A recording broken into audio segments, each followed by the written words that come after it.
আমরা প্রতিনিয়ত আনন্দ খুঁজে চলেছি, সুখ খুঁজে চলেছি, ভালো থাকার উপায় খুঁজছি।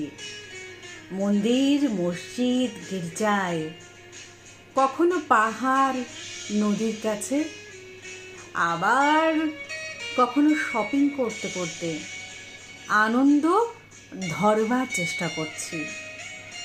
হ্যাঁ, এতে সাময়িক সুখ আনন্দ পাওয়া যায়, কিন্তু পরক্ষণেই ভ্যানিশ।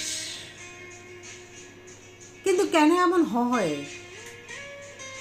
আমরা ছুটে চলেছি, আমরা দৌড়ে যাচ্ছি, একে অপরকে টপকে এগিয়ে চলেছি, কিন্তু কেন?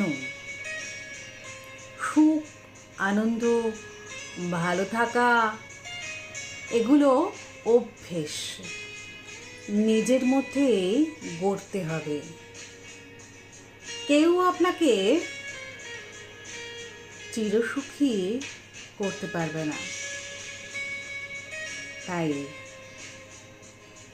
যা কিছু প্রয়োজন নিজের ভেতরে খুঁজবার চেষ্টা করুন।